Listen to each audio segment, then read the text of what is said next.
네, 이 시간 주보열 날 정결케 하고 찬양으로 예배를 시작하겠습니다.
주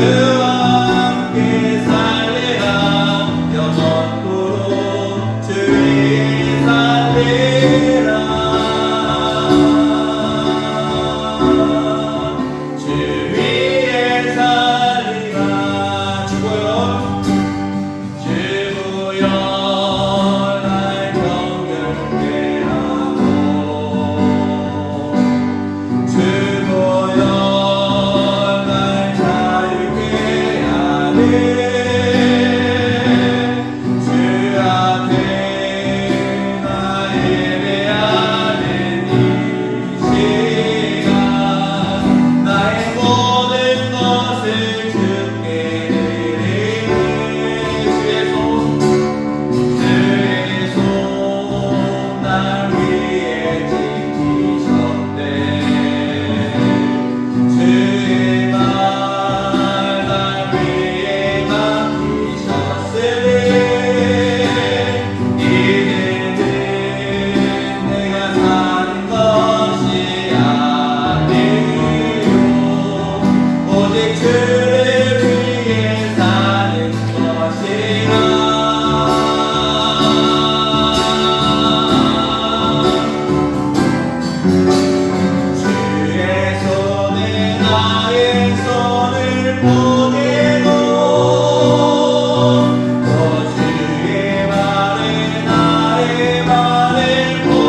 따라 찬양 드리겠습니다.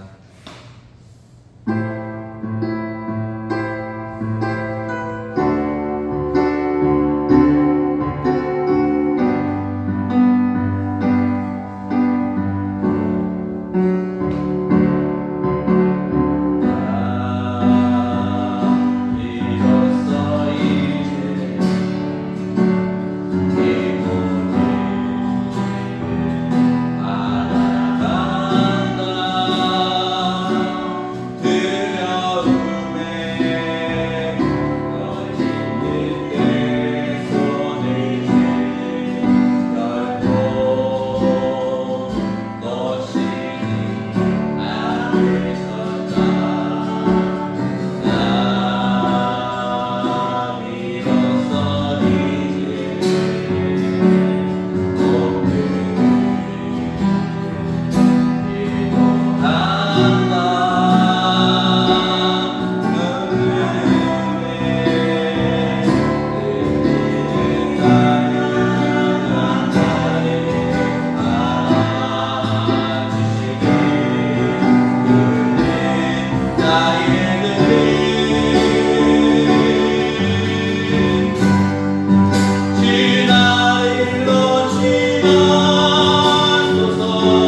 하나님께서 우리와 언제나 함께 하시고 우리에게 말씀으로 또 찬양으로 또 주님께 드리는 기도로 우리에게 축복과 또 그 가운데 소통과 그 가운데 하나님의 영광을 볼 수 있게 하신 내 감사를 드립니다. 하나님 아버지, 우리에게 찬양의 기쁨이 있게 하시고 말씀 듣는데 귀 기울 수 있게 하시고 또 하나님께 드려지는 모든 것들이 감사의 마음을 갖게 하신 내 감사를 드립니다. 하나님 아버지, 우리가 오전 말씀이요 오후 말씀도 동일한 본문을 가지고 함께 나누기 원하는데 그 말씀 가운데 주님께서 함께 하셔서 우리가 하나님의 형상대로 빚어가는데 힘이 될 수 있는 귀한 말씀 되게 하여 주시옵소서. 예수님 이름으로 기도드렸습니다. 아멘. 네, 식사 맛있게 드셨죠? 네, 오늘 오후 말씀도 오전 말씀과 동일한 본문인데 다 읽지는 않고요. 19절에서 20절만 다 같이 읽고 함께 말씀을 나누도록 하겠습니다. 19절, 20절 다 같이 읽겠습니다. 시작. 다시는 낮에 해가 내 빛이 되지 아니하며 달도 내게 빛을 비추지 않을 것이요 오직 여호와가 내게 영영한 빛이 되며 내 하나님이 내 영광이 되리니 다시는 내 해가 지지 아니하며 내 달이 물러가지 아니할 것은 여호와가 내 영영한 빛이 되고 내 슬픔의 날이 마칠 것임이라. 아멘. 여러분들 뉴스를 통해 다 아시겠지만 이스라엘과 하마스가 지금도 전쟁 중에 있습니다. 현재 북한도 조용할 데가 없는데 우리 소령님들 많이 힘드실 것 같습니다. 전쟁의 결과는 어떠한가요? 전쟁이 나면 우리의 삶은 어떻게 바뀌나요? 전쟁 중에 내 것이 있나요? 전쟁 중에 자유가 있나요? 전쟁 중에 여러분이 좋아하는 학교를 다닐 수 있나요? 여러분이 좋아하는 핸드폰을 사용할 수 있나요? 아마 아무것도 보장되지 않고 아무것도 사용할 수 없을 것입니다. 작년에 이스라엘 총리는 하마스를 IS로 비유하며 모든 하마스 활동가들은 지상, 지하, 가자지구, 내부와 외부에서 사라져야 한다. 나와 이스라엘 지도자들은 전 세계가 우리 캠페인을 지지하도록 설득하고 있다라고 말하면서 성경 말씀을 인용했습니다. 이스라엘과 동맹국들은 빛의 백성입니다. 또 우리가 주의 백성이고 그들은 어둠의 백성이다. 빛이 어둠을 이길 것이다. 우리는 이사야의 예언을 깨닫게 될 것이다. 여러분의 국경에서 더 이상 도둑이 없을 것이며 여러분의 성문은 영광이 될 것이다. 우리는 함께 싸울 것이고 함께 승리할 것이다. 바로 이스라엘 총리는 이사야 60장을 인용하고 있습니다. 오늘 말씀에 다시는 강포한 일이 내 땅에 들리지 않을 것이요 황폐와 파멸이 내 국경 안에 다시 없을 것이며 내가 내 성벽을 구원이라 내 성문을 찬송이라 부를 것이라. 이스라엘 총리가 예수 그리스도를 믿는 크리스찬이었다면 더욱 이 연설이 은혜가 되겠지만 어찌하든 자신의 신앙을 대중에게 세계에 선포하는 것은 대단한 용기와 믿음이 필요합니다. 한 나라 총리가 하나님의 말씀을 기자들 앞에서 선포하는 그 모습은 꼭 출애굽을 앞두고 모세가 애굽 왕에게 이스라엘 백성이 하나님의 백성임을 선포하고 그들을 데리고 나오는 그 모습처럼 아직도 제 마음속에 남아 있습니다. 우리나라 대통령이 만약 연설 가운데 하나님의 말씀을 인용하고 선포한다면 얼마나 축복되고 영광스러운 자리가 되겠습니까? 우리 예랑이 하준이, 하은이 하영이, 그리고 은성이 은우, 부모가 이르지 못했지만 이 나라의 대통령이 될 수 있는 꿈을 가지시기 바랍니다. 아니면 영향력 있는 사람이 될 수 있도록 꿈을 가지시기 바랍니다. 하나님의 말씀을 인용해서 선포한다면 하나님께서 얼마나 기뻐하실까 있다라고 생각해 봅니다. 이스라엘 총리의 연설 중에 이스라엘과 동맹국들은 빛의 백성이다. 또 우리는 주의 백성이고 그들은 어둠의 백성이다. 빛이 어둠을 이길 것이다. 지금 이스라엘과 동맹국을 빛의 백성이라고 하였고 이스라엘은 주의 백성이고 공격하는 하마스는 어둠의 백성이라고 하였습니다. 그리고 빛이 이스라엘과 동맹국이 어둠을 하마스를 이길 것이라고 말하고 있습니다. 여러분은 이 연설을 어떻게 생각하십니까? 이 연설은 구약 성경으로만 바라본다면 그럴 수 있겠다라고 생각할 수 있지만 성경 전체를 보고 빛과 어둠의 대성이 잘못 나누어졌음을 우리가 알 수 있습니다. 여기에서 빛은 누구입니까? 구약 시대에는 빛의 백성은 하나님의 족보인 이스라엘 민족만을 말하고 있습니다. 하지만 지금 살고 있는 이 시대의 빛의 백성은 예수 그리스도를 통해 구원받은 모든 백성을 말합니다. 그렇다면 이스라엘 민족과 동맹국이 다 빛의 백성인가요? 이스라엘을 공격하는 하마스가 다 어둠의 백성인가요? 우리는 빛과 어둠의 백성을 나누는 그 기준에서 이스라엘은 예수 그리스도를 메시아라고 여기지 않음을 알 수 있습니다. 이스라엘은 아직도 구약 성경에서 예언한 메시아가 올 것이라고 생각하고 있습니다. 그 메시아가 강한 왕으로 오셔서 이스라엘을 구원할 것이라고 지금도 믿고 있습니다. 만약 예언의 메시아, 그들이 믿는 메시아가 정말 오지 않았다면 신약 성경은 허위요, 예수님도 허위요, 예수님과 함께한 사도도 허위요, 예수님의 죽음과 부활로 이방인에게 하나님의 자녀가 될 수 있는 특권도 허위요, 전 세계적으로 가장 많이 팔리고 많이 읽은 성경도 허위요, 예수 그리스도를 믿고 변화된 사람들, 기적을 본 사람들, 예수를 따르는 사람들도 허위요, 작은 갈릴리 마을에서 전 세계에 폭발적으로 전해진 이 복음, 예수 그리스도의 이 소식도 허위요, 예수를 믿는 우리도 허위 신앙을 믿고 있는 것입니다. 여러분, 그렇다면 우리의 신앙은 절망적이지 않습니까? 이스라엘 민족만 구원받을 수 있다. 우리가 구원을 받고 싶어도, 구원을 얻고 싶어도 내 생애를 드리고 싶은데 자격이 안 된다면 우리의 신앙의 그 공허함과 우리 신앙의 그 허무함이 밀려오지 않겠습니까? 여러분, 그들의 주장을 어떻게 생각하십니까? 여러분, 그들의 신앙과 우리가 믿는 신앙, 무엇이 진리입니까?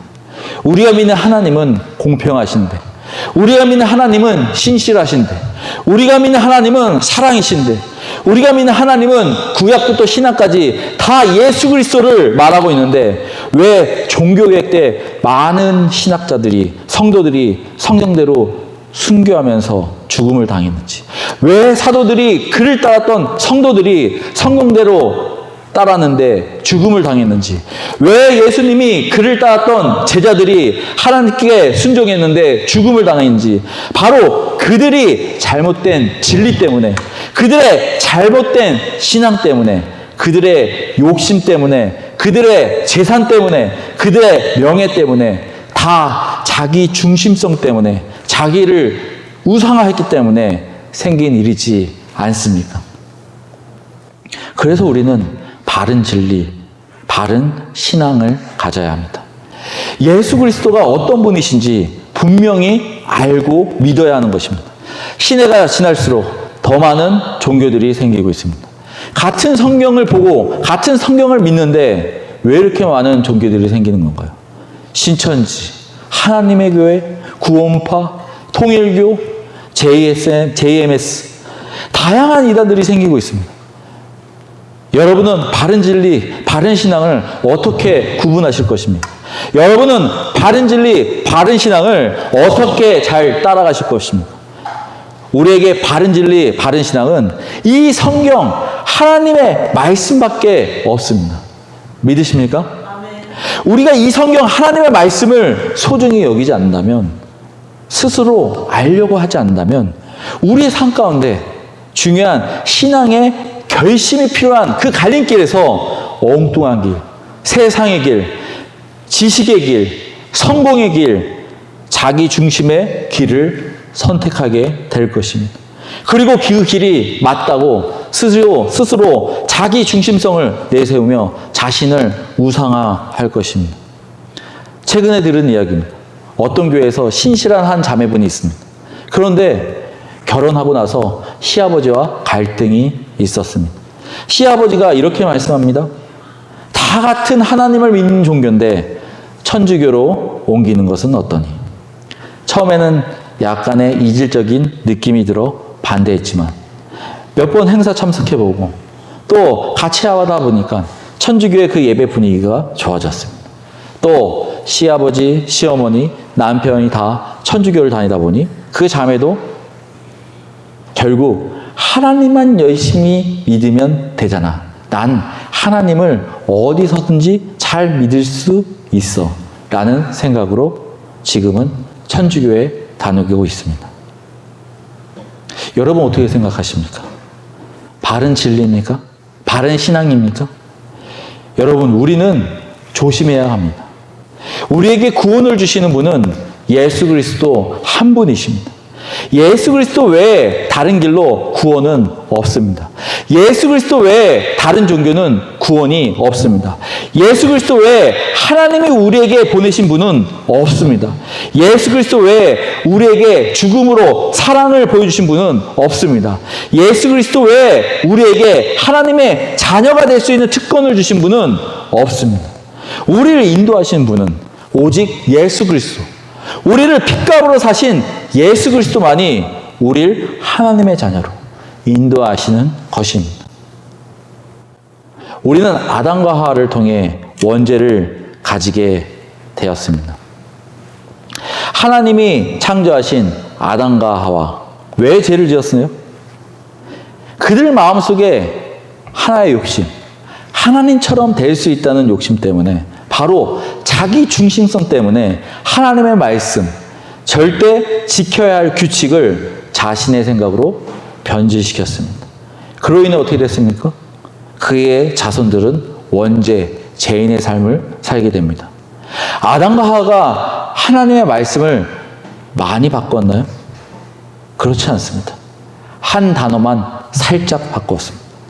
정령 죽으리라를 죽을까 하노라라고 바꿨습니다. 명령어를 물음표로 두었습니다. 그런데 결과는 어떻게 됐나요? 하나님과 멀어지고 또 멀어지고 또 멀어지게 되었습니다. 인간은 2000년 동안 변함이 없는 하나님의 말씀, 이 성경을 인간의 욕심으로 잘못된 해석과 자신의 종교를 만들고 있습니다. 자신의 종교를 합리화하고 이익을 부풀리는데 지금도 힘쓰고 있습니다. 그 열심이 얼마나 대단합니까? 그 노력이 얼마나 대단합니까? 요즘 많은 교회들이 문을 닫고 있습니다. 많은 이유가 있습니다. 요즘 성도들이 전도하려고 하지 않습니다. 전도해도 들으려 하지 않습니다. 요즘 이렇게 어려운 시기에 왜 11조를 내야 할지 돈 내기 싫다고 합니다. 교회 안에서 툭하면 시기 질투 다투고 믿는 사람들이 더 하다고 합니다. 이런 이유로 교회가 어렵다면 다른 종교들은 다 어려워하는데 우리가 한번 주변을 한번 보시면 이단 단체들은 점점 더 늘어나고 있습니다. 그들은 더 열심히 전도하고 있고 그들은 더 많은 돈을 들이고 있고 그리고 그들은 그 잘못된 신앙을 더 단단하게 하기 위해서 그들을 더 조직화시키고 있습니다. 무엇이 문제일까요? 우리는 흔히 신앙이 가벼워졌을 때, 자기 중심성에 빠져 있을 때 이런 변명을 합니다. 교회 안에서 가르치는 것이 힘듭니다. 교회 안에서 헌신하는 것이 힘듭니다. 교회 안에서 헌금하는 것이 힘듭니다. 교회 안에서 식사 준비하는 것이 힘듭니다. 교회 안에서 성경 공부하는 것이 힘듭니다. 교회 안에서 예배 드리는 것이 힘듭니다. 우리가 믿는 예수 그리스도를 믿는 신앙이 가벼워서 그렇지 않습니다. 예수 그리스도가 우리에게 죽음으로 핏값으로 사셨는데 너무 구원을 거저받아서 너무 쉽게 받아서 그 구원이 너무 완벽한 사랑이기에 우리의 신앙이 느슨해지고 있진 않습니까? 언제부터 성경이 하나님의 말씀으로 들리는 것이 아니라 세상 말로 들리고 세상의 지식과 하나님의 말씀을 인간인 우리가 저울질하게 되고 하나님의 말씀을 순수히 순종하는 것이 아니라 자기 중심으로 재해석하여 변질시켜 살고 있지 않습니까? 우리는 빛의 백성입니다. 하나님의 백성입니다. 예수 그리스도 때문에 하나님의 백성이 될 수 있는 자격을 우리는 얻었습니다. 21절에 내 백성이 다 의롭게 되고 영영이 땅을 차지하리니 그것은 나의 심은 가지요 나의 손으로 만든 것으로서 나의 영광을 나타낼 것인즉. 우리가 예수 그리스도로 의로운 백성이 되었습니다. 우리는 하나님 나라에 들어갈 수 있는, 머물 수 있는 자격을 가진 백성입니다. 그렇다면 주변 환경이 어떻게 되든, 주변에서 어떤 일이 일어나든 하나님의 그 줄기 안에서 우리는 붙어 그의 백성다운 삶을 살아야 하는 것입니다. 세상에 좋은 것, 비싼 것, 즐거운 것, 우리를 유혹하는 것, 우리에게 많은 시간을 뺏는 것, 하나님의 말씀을 중시하는 백성이라면 그 어떤 것들이 더 중요하겠습니까? 22절에 때가 되면 나 여호와가 속히 이루리라. 도원 성도침례교회 성도들은 하나님이 속히 오시기를 기대하는 성도가 되길 바랍니다. 우리가 원하는 때에 하나님이 오시는 게 아니라 하나님이 원하시는 때에 오실 수 있도록 우리가 준비되어 있기를 바랍니다. 이 시간 잠시 반주에 맞춰 잠시 기도하는 시간 갖도록 하겠습니다. 이 시간 잠시 기도할 때 하나님 오늘 말씀을 통해서 우리의 삶을 한번 돌아보기 원합니다. 이번 6월달 복음으로라는 주제로 함께 나누고 있는데 우리의 삶이 정말 복음으로 하나님께 나아가고 있는지, 우리의 삶이 하나님의 말씀으로 나아가고 있는지 다시 한번 우리의 삶을 점검하기 원합니다. 하나님이 우리는 얼마나 하나님의 말씀을 중요시하고 살고 있는지, 우리는 얼마나 하나님 말씀에 순종하려 하고 있는지, 우리는 얼마나 하나님의 사랑을 누리고 그렇게 살려고 노력하고 있습니다. 우리의 신앙이 바른 신앙, 바른 진리의 신앙이 되길 원하고 있지 않습니까? 우리의 신앙이 살아계신 그 한 분만을 바라보는 그런 신앙이 되길 원하고 있지 않습니까? 우리의 신앙이 예수 그리스도의 그 죽음과 맞바꾼 그 참 신앙을 우리가 얻길 원하지 않겠습니까? 이 시간 잠시 기도할 때 우리의 모습을 한번 돌아보고 우리가 하나님의 말씀 안에 온전하게 서 있는지, 우리가 하나님 말씀 안에 온전한 모습으로 옳은 신앙, 바른 신앙을 갖고 있는지 우리 자신을 한번 돌아보기 원합니다. 주시고 주님께서 오늘 말씀 주신 것 감사합니다. 하나님 아버지, 정말 하나님께서 정말 예수 그리스도를 통해 우리에게 하나님의 자녀가 될 수 있는 그 특권을 주셨는데 우리의 삶 가운데, 우리의 모습 가운데 우리는 어떻게 살아가고 있습니까? 우리의 삶은 어떻게 살아가고 있습니까? 하나님의 변하지 않는 이 성경, 하나님이 온전한 이 성경, 이 신실한 성경, 이 능력 있는 성경을 올바로 바라봐야 되는데 우리의 생각과 우리의 마음과 우리의 잣대로 이 성경을 바라보고 있지 않습니까? 하나님의 말씀을 온전하게 하나님의 말씀으로 받아들여야 되는데 그 진실성과 그 신실함을 버린 채 우리가 하나님을 바라보고 있지 않습니까? 하나님 아버지, 용서해 주시고 나의 자신의, 나의 생각이, 나의 욕심이 하나님께 비춰지지 않게 해주시고 하나님의 말씀에 비교되지 않게 해주시고 온전하게 하나님의 말씀에 의해 움직이는, 하나님의 말씀에 순종하는 삶이 되게 하여 주시고 주님께서 붙잡아 주시옵소서. 함께 하여 주시고 인도해 주시옵소서.